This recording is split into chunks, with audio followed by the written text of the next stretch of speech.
Hi friends, welcome to my channel. ఎలా ఉన్నారు, ఏం చేస్తున్నారు? కామెంట్ సెక్షన్లో నాతో షేర్ చేసుకోండి అస్సలు మర్చిపోద్దు. ఊరు నుంచి వచ్చిన తర్వాత బ్యాక్ టు నార్మల్ లైఫ్కి వెళ్ళడానికి 2-3 డేస్ పడుతుంది అనమాట. లైక్ మనం పనులు చేయడం మానేసిన తర్వాత అన్ని పనులు చేయాలి అంటే అన్నీ పడిపోతూ ఉంటాయి, మాడిపోతూ ఉంటాయి, కాలిపోతూ ఉంటాయి, అలా అవుతుంది. అండ్ 10 రోజులు లేము కదా, మొత్తం అన్నీ చాలా చాలా డిస్టర్బ్గా అయిపోయింది ఇల్లంతా. అంటే ఇల్లంతా ధూళి పట్టేసింది, అన్ని జిడ్డు జిడ్డుగా అయిపోయాయి, ఇవి అలా అయిపోయి మ్యాక్సిమం నేను అన్ని ఫ్రిడ్జ్లో పెట్టేసి వెళ్ళాను. ఏవేవి ఫుడ్ ఐటమ్స్ ఉంటాయో మనం తినాలనుకుంటున్నామో అవన్నీ. కానీ బోల్డ్ అంత చెత్త కూడా అయిందనమాట. ఏమి అన్ని డోర్లు బంద్ చేసి ఉన్నా ఏం బాగానే ఉంటుంది అనుకున్నా కూడా ఏవేవో ఇన్విజిబుల్గా అన్ని సామాన్ల మీద లైట్ లేయర్ ఆఫ్ ధూళి పట్టేసి ఉంటుంది. సో ఎప్పుడు మనం తిన్నా ఏం చేసినా అన్ని ప్లేట్లని వాష్ చేసుకుని అన్నీ చేసుకొని తినాలి అని ఒక వారం పట్టుద్దనమాట మళ్ళీ ఇల్లు నార్మల్ స్టేజ్‌లోకి రావడానికి. ఫస్ట్ నేను ఈ కిచెన్‌కొచ్చిన వెంటనే చూసినవి వచ్చేసి ఈ ఆయిల్ కంటైనర్స్ ఇవన్నీ చాలా జిడ్డయిపోయి వీటన్నిటిని నేను డిష్ వాషర్‌లో పెట్టాను. అయినా గూడా ఈ ఈ జిడ్డు ఎంత గట్టిగా ఉందంటే డిష్ వాషర్ కూడా పనిచేయలేదనమాట. సో, అలా కాదు, మనం మన చేతి ప్రతాపం చూపిద్దాం అని జెప్పి వీటన్నిటిని బాయిల్ చేశాను. మీరు కనుక స్టీల్ కాదు, ఐరన్ కాదు, ఇవి గ్లాస్‌వి యూజ్ చేస్తే అదే బెనిఫిట్ అనమాట. ఎంత జిడ్డయినా కూడా మళ్ళీ వాటిల్ని కొత్తవిలాగా క్లీన్ చేసుకోవచ్చు. ప్లాస్టిక్‌తో కూడా అంత సాధ్యం కాదు. స్టీల్‌ది కూడా ఇంకా కొంచెం కొంచెం ఉండిపోద్ది, కానీ గాజువైతే మాత్రం చాలా నీట్‌గా అయిపోతాయి. నాకు అందుకే గాజు వాడడం అంటే చాలా చాలా ఇష్టం. ఫస్ట్ వీటన్నిటిని నేను బాయిల్ చేసేస్తాను. సో, దాని మీద ఉండే జిడ్డు ఏదైతే ఉందో అది కొంచెం లూజన్ అయిపోతదనమాట. దాని తర్వాత ఈ స్టీల్ స్క్రాచ్ బ్రైట్‌తోని కొంచెం, దాని తర్వాత లోపలంతా వచ్చేసి ఈ ఐకియాది ఇది ఉంటది కదా, బాటిల్స్ తోముకునే బ్రష్, అది చాలా చాలా బావుంటది. ఎంత పొడుగు బాటిల్ అయినా కూడా అది చాలా బావుతది. సో, అన్ని బాటిల్స్ క్లీన్ చేసిన తర్వాత వాటన్నిటిలోంచి వాటర్ మొత్తం పోవాలని చెప్పి ఇలా పెట్టాననమాట. చూడండి కొత్త వాటిలా ఎంత నీట్‌గా అయిపోయాయో. ఇలా నీట్‌గా అయిపోతే ఆయిల్స్ చాలా బ్యూటిఫుల్‌గా కనిపిస్తాయి. అండ్ నెక్స్ట్ డే వచ్చేసి ముందు రోజు రాత్రే నేను అన్నీ నానబెట్టుకున్నాననమాట. ఇడ్లీ కోసం, దోస కోసం, తర్వాత సక్కు కోసం, తర్వాత స్ప్రౌట్స్, ఇలాగా ఏవేవి మాక్సిమం మన ఇంట్లో ఎవ్రీడే యూజ్ కోసం అవుతాయో అవన్నీ. అండ్ 10 రోజుల నుంచి ఎంత తింటున్నామంటే I feel like my body needs a good detox అనమాట. మంచిగా డీటాక్స్ అయితే బావుండు అనిపిచ్చింది. అందుకోసం నేను ఎంతైతే అంత జస్ట్ వెజిటేరియన్ అండ్ నార్మల్ ఫుడ్డే తీసుకుంటున్నాను. నథింగ్ హెవీ ఏంట్లేదు. ఒక వారం తర్వాత మళ్ళీ అన్నీ తినొచ్చులే అని చెప్పి. అండ్ నెక్స్ట్ డే నుంచే స్కూల్స్ అన్నీ ఓపెన్ అయిపోయి, పిల్లలకి రాత్రి బోతపరిచి, వాళ్ళ కోసం బుక్స్ అన్నీ సర్ది, వాళ్ళ హోంవర్క్‌లంటే అవన్నీ చేపించి, అన్నీ చేసి నెక్స్ట్ డే నుంచి స్కూల్‌కెళ్ళడానికి రెడీ చేశాననమాట. ఇవన్నీ స్ప్రౌట్స్ కోసం, వీటిల కోసం ఇక్కడ నానబెట్టాను కదా, వాటన్నిటిని చెక్ చేస్తున్నాను అవెలా ఉన్నాయని చెప్పి. ఈరోజొచ్చేసి లంచ్ కోసం బ్రెడ్ ఆమ్లెట్ ఇస్తున్నాను. దాని తర్వాత బెండకాయ లేపుడు, టమాటో పప్పు, అన్నం ఇవన్నీ చేశాననమాట. సో, ఇవి లంచ్‌కి కూడా మంచిగా అన్నం ఇస్తే ఫుల్‌గా తింటారు అనిపిచ్చింది. వాళ్ళు కూడా చాలా చాలా వీక్ అయిపోయారు అన్న ఫీలింగొచ్చిందనమాట. లైక్ టమాటా పప్పులోని టమాటోలు ఇలా యేసుకొని చేస్తే కుషాల్‌కి చాలా ఇష్టం. టమాటోలు వేరేగా మగ్గించి చేయకుండా ఇలా వాడిది ఫేవరెట్ అనమాట. దాని తర్వాత ఇంకా అన్నీ ఒకటి తర్వాత ఒకటి, ఒకటి తర్వాత ఒకటి లైన్‌గా చేస్తూ ఉన్నాను. నేను కూడా మర్చిపోయాను కదా! అనుకోకుండా నేను ఆ హ్యాండిల్స్ పట్టేసుకొని చెయ్యి కాల్చేసుకోవడం ఇలాంటివన్నీ చేస్తున్నాను. And Amazon great Indian festival sale run అయింది కదా! మీరేమేమి పర్చేజ్ చేశారన్నది నాతో షేర్ చేసుకోండి. నేనైతే మాత్రం బోలెడు సామాన్లు కొన్నాను తెలుసా! ఎప్పటినుంచో విష్ లిస్ట్‌లో ఉండే చిన్న చిన్న క్యూట్ క్యూట్ సామాన్లన్నీ కూడా నేను కొన్నాను. గ్లాస్ కంటైనర్స్ కొన్నాను. ఫ్రిడ్జ్‌లో స్టోర్ చేసుకొని ఉంచే డబ్బాలు కొన్నాను. తర్వాత ఒక మిక్సీ కొన్నాను. నా ఇది మిక్సీ ఉంది గదా, ఏంటి వండర్ షెఫ్ మిక్సీ. దానిది ఒక జార్ పోయింది. జార్ ఒకటి కొందామని చూస్తే అది 800 అలా వచ్చింది.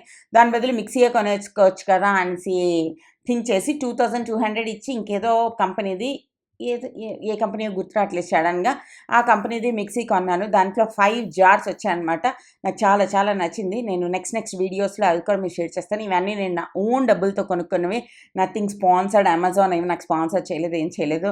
ఇంకా దాంతో పాటు ఇవి ఉంటాయి కదా, బేకింగ్ షీట్స్, అవన్నీ కొంచెం తక్కువ రేట్‌కి ఇప్పుడు దొరికాయన్నమాట. ఆ తర్వాత సిలికాన్ మౌల్స్, దాని తర్వాత వెజిటబుల్స్ ఎత్తుకునే ఒకటి, ఇలా చిన్న చిన్న సామాన్లు ఎప్పటినుంచో కొందాం కొందాం అనుకుంటున్నాను. అవన్నీ 200, 300 అంటే కొనబుద్దెయలే. ఇప్పుడైతే అవి 99కి, 110కి అలా వచ్చాయి. సో, ఇది బావుంది కదా అని చెప్పి బోలెడు సామాన్లు కొనుక్కున్నాననమాట. మీరందరూ ఏం కొనుక్కున్నారో చెప్పండి. అండ్ బ్రెడ్ ఆమ్లెట్ కూడా చేసేసాను. ఇది కొంచెం ఇక్కడ తింటారు, కొంచెం పట్టుకెళ్తారనమాట. మార్నింగ్ మా పిల్లలు బస్ వస్తదండి. అందుకోసం వాళ్ళు ఏం తినకుండానే వెళ్ళిపోతారు. బట్ అది హర్టింగ్‌గా అనిపిస్తదనమాట. ఇటు పక్కదొచ్చేసి కుషాల్ కోసం, అటు పక్కదొచ్చేసి సాహిల్ కోసం వాళ్ళిద్దరికీ 2 ఓరియోలు కూడా ఇచ్చేసాను.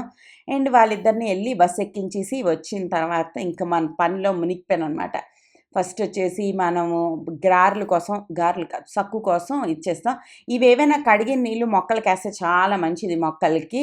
అందుకోసం ఒక గిన్నె పెట్టుకొని అందులోని నీళ్ళన్నవి సేవ్ చేసి ఉంచుకుంటాననమాట. వాటిలిని మొక్కలకి ఏసేస్తాను. సో, మంచిది అనమాట. అండ్ నీళ్ళు వేస్ట్ అవుతూ ఉంటే ఎక్కువ బాధ అనిపిచ్చేస్తది. ఈ రోజుల్లో కానీ మనకి మస్తుగా పైపుల్లో మంచిగా నీళ్ళొచ్చేస్తున్నాయి. నేను సెవెంతో, ఎయితో చదువుతున్నప్పుడు వైజాగ్‌లో బీభత్సమైన వాటర్ స్కేర్సిటీ వచ్చింది. అంటే బీభత్సం అంటే ఎంత బీభత్సం అంటే నెక్స్ట్ లెవెల్ బీభత్సం అనమాట. అయితే అప్పుడు మేము వాటర్ ట్యాంకులొచ్చేవి ఇంటి బయటికి. అది కూడా రోజు విడిచి రోజొచ్చేవి. దానికోసం మేము బకెట్లన్నీ పట్టుకుని బయట వెయిట్ చేసేవాళ్ళం అనమాట. అది ఒక్క సంవత్సరమే జరిగింది అలాగా. లీక్స్ మోస్ట్ అనమాట. అన్నీ వైజాగ్‌లో ఉన్న బోరింగ్‌లన్నీ ఎండిపోయాయి. పబ్లిక్ బోరింగుల్లో కూడా ఎండిపోయాయి. వాటర్ ట్యాంక్ ఒక్కటి 700. ఇప్పుడు 700 అంటే ఓకే అనిపిస్తుంది. కానీ అప్పట్లో 700 అంటే ఇప్పుడిది అట్‌లీస్ట్ ఒక 3000, 4000 రూపీస్ లాగనమాట.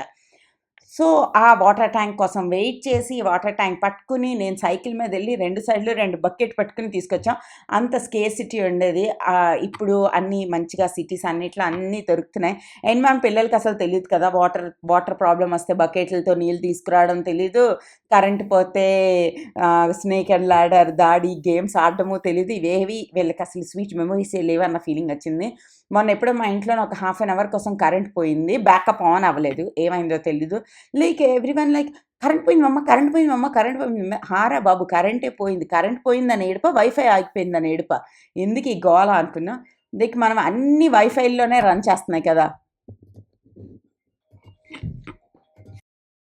మన టీవీలు కూడా, మన వర్క్ కూడా, మన పిల్లలది ఇవి అన్నీ కూడా ఆహ్, వ దీంట్లలోనే పనిచేయడం వల్ల మనకి వైఫైలకి జాదా ఇంపార్టెన్స్ వచ్చింది.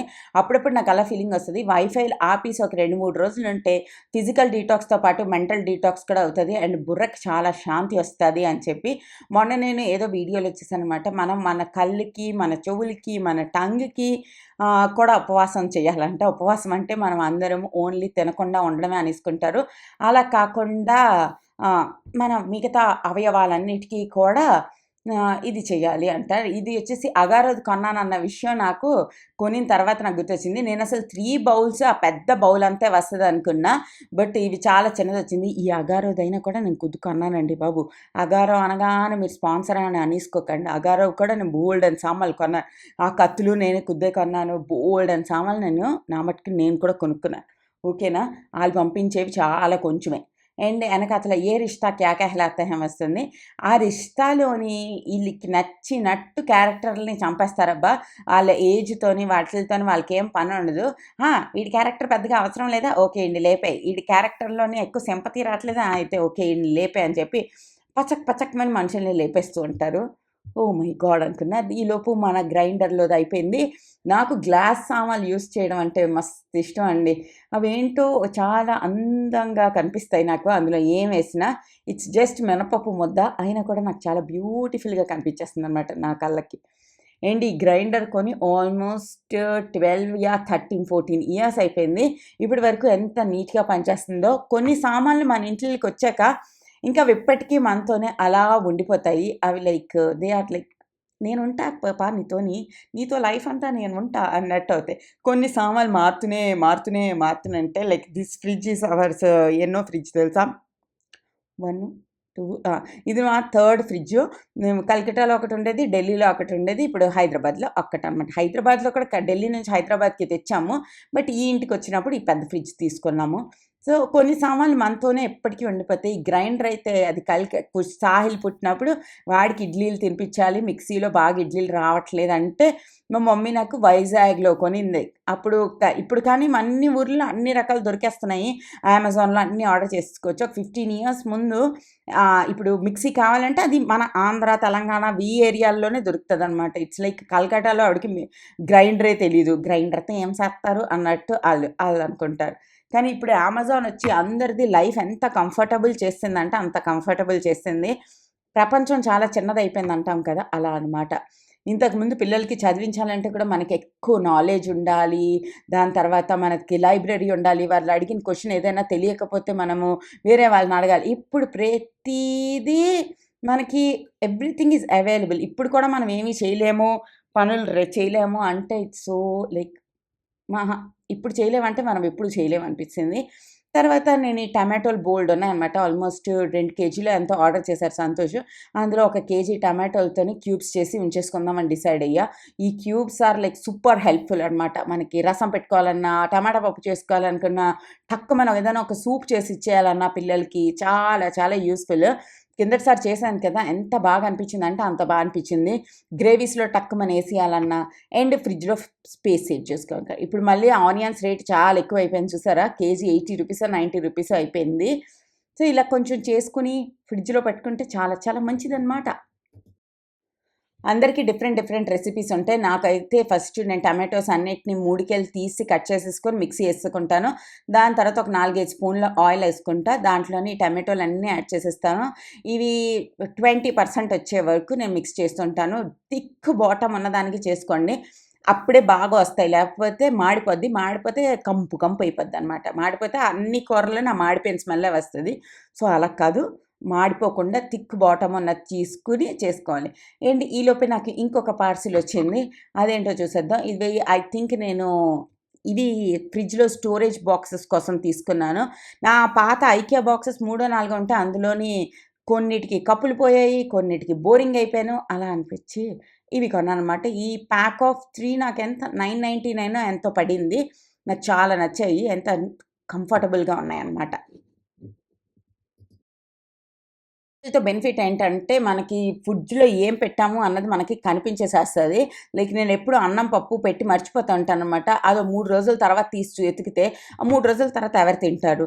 ఏంటి మార్నింగ్ చేసింది కొంచెం రాత్రికే పులిహారో, తాలింపు పెట్టేసి ఇచ్చేసామంటే పిల్లలైనా, మనమైనా కొంచెం తినేయగలుగుతాము. లేదంటే వామన్నమో ఇలా ఏదైనా చేస్తే తినగలుగుతాం. కానీ 3 డేస్ తర్వాత గుర్తొస్తే అది ఎవ్వరు తినరు.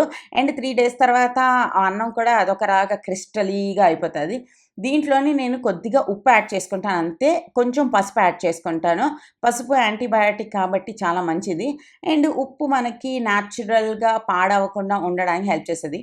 ఐస్ క్యూబ్‌లో ఏస్తాం కాబట్టి, ఐస్ క్యూబ్ ట్రేలో ఏసేస్తాం కాబట్టి అంత నెసెసరీ లేదు. బట్ ఇవి 2 ఏస్తే నాకు బాగా అనిపిస్తదనమాట. సో, ఇక్కడ లాస్ట్‌కొచ్చేసరికి దీంట్లోని క్వాంటిటీ బాగా తగ్గిపోతది కాబట్టి ఇప్పుడుతో గ్యారంటీగా మనం పక్కనే ఉండాలి. జస్ట్ మీకిక్కడ ఏ కన్సిస్టెన్సీ కావాలి అనుకుంటే, ఆ కన్సిస్టెన్సీ దగ్గర ఆఫ్ చేసేసుకోవచ్చనమాట.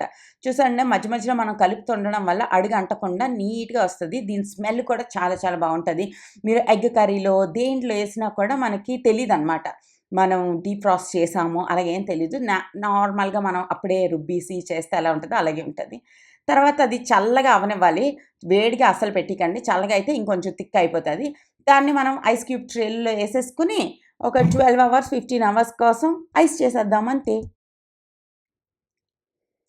సో, నేనలాగా అన్నీ ఒక ఐస్ క్యూబ్ ట్రేలో ఇరికించేసాను కానీ, మీరైతే అంత ఇరికించాల్సిన అవసరం లేదు. వేరే ఐస్ క్యూబ్ ట్రేలో కూడా పెట్టుకోవచ్చు. ఇందులో కూడా తెలుసా పెద్ద పెద్ద క్యూబ్స్ చేసుకోవచ్చు. చిన్న చిన్న క్యూబ్స్ చేసుకోవచ్చు. చిన్న చిన్నవనుకోండి ఎక్కువ యూజ్ చేసుకోవచ్చు. ఒక చారు చేసుకోవడానికి ఒక ఐస్ క్యూబ్ సరిపోతదనమాట. అంత అంత ఎక్కువ టమాటో ఉంది. నేను కొంచెం టమాటో తీసి దాంట్లోని పిల్లల కోసం స్పాగెటీ బాయిల్ చేశాను. స్పాగెటీ బాయిల్ చేసింది ఉంది. దాన్ని కొంచెం వెజిటబుల్స్‌ది టమాటో ప్యూరీ స్టాక్ లాగా యూజ్ చేసి చేశాను. అది కూడా చాలా టేస్టీగా వచ్చింది. నెక్స్ట్ నేనొక పాస్తా రెసిపీ షేర్ చేస్తాను మీతోని. Oh my God! ఎంత యమ్మీ వచ్చిందంటే అంత యమ్మీ వచ్చింది. White sauce pasta with this tomato cube ఒకటేసి, దాంట్లో చీజేసి పాస్తా చేశా. ఓహో! చాలా చాలా టేస్టీగా వచ్చిందనమాట. అది నేను మీకు నెక్స్ట్ వీడియోస్‌లో షేర్ చేస్తాను. అండ్ మన ఈ సిలికాన్ ఐస్ క్యూబ్ ట్రే ఏంటి మనం ఈజీగా మనం ఎనక నుంచి ఒక చిన్న పుష్ చేయగాన మనకి ఐస్ క్యూబ్స్ అన్నీ నీట్‌గా వచ్చేస్తాయి. కొంచెం ట్యాప్ చేశారనుకోండి ఎయిర్ గ్యాప్స్ ఏవైతే ఉన్నాయో అవి ఉండకుండా ఉంటాయి. నేను ట్యాప్ చేయకుండా అలాగే పెట్టేసాను. అందుకోసం ఎయిర్ గ్యాప్స్ వచ్చేసాయి. మీరు దీంట్లోను కూడా పెట్టుకోవచ్చు. లేదా జిప్ లాక్ బ్యాగర్స్ ఉంటాయి కదా! వాటిల్లో కూడా పెట్టుకోవచ్చు. హ్యాపీగా పెట్టుకొని ఎప్పుడు కావాలంటే అప్పుడు చూసారుగా అన్ని టమాటోలని మనం చేసి ఇలా ఐస్ క్యూబ్స్ ఇంత కొంచెం స్పేస్‌లో పెట్టుకున్నాము. చాలా చాలా హెల్ప్‌ఫుల్. ఒకసారి ట్రై చేయండి. అండ్ మీకు గుర్తుందా నిన్న మనం స్ప్రౌట్స్ చేసాం. ఆ స్ప్రౌట్స్ కూడా చాలా చాలా బాగా వచ్చేసాయి. మన క్లాత్‌కి ఎంత నీట్‌గా వచ్చాయి. అనిపిస్తది. స్ప్రౌట్స్ ఎప్పుడైనా నీట్‌గా వస్తే మనకు తెలియకుండా ఒక పాజిటివ్ ఫీలింగ్ వస్తదనమాట. ఈ ఈ క్లాత్ కూడా నేను అమెజాన్‌లోనే కొన్నాను. దీన్ని ఏదో క్లాత్ అంటారనమాట. చీజ్ క్లాత్ అంట. ఆ క్లాత్ కూడా కొన్నాను. కిందటిసారి నేను కర్చీఫ్‌లోనో దేంట్లోనో చేశాననమాట. ఆ టవల్ ఉంటది కదా! అలాంటి దాంట్లో ఎవరో నాకు కామెంట్ చేశారు. "అదేంటక్క అలాగ వాడుతున్నారు" అనేసి. సో, అందుకోసం ఒక చీజ్ క్లాత్ అన్నది కొన్నాననమాట. స్టైలిష్‌గా ఉంటదని చెప్పి. అది చూస్తే జస్ట్ కాటన్ క్లాత్ ఒక మీటర్ వచ్చింది. బ్లౌజ్ పీస్ అయితే రూ. 30 ఇదేమో రూ. 100 ఇచ్చి కొన్నాను. ఓఎంజీ అనుకున్నా. బట్ ఏం చేస్తాం. హాఫ్ స్ప్రౌట్స్ వచ్చేసి ఇలా తీసేసుకుంటున్నాను ఈ స్టేజ్‌లో. మిగతా హాఫ్ స్ప్రౌట్స్‌ని ఇంకొంచెం పొడిగా అవనిస్తాననమాట. అంటే మరొక 2 డేస్ అవనిస్తాను. అవి అప్పుడు పెద్ద పెద్ద స్ప్రౌట్ అవుతాయి. వాటిల్ని సూపుల్లో వీటిల్లో ఏసుకుంటే చాలా చాలా బావుంటది.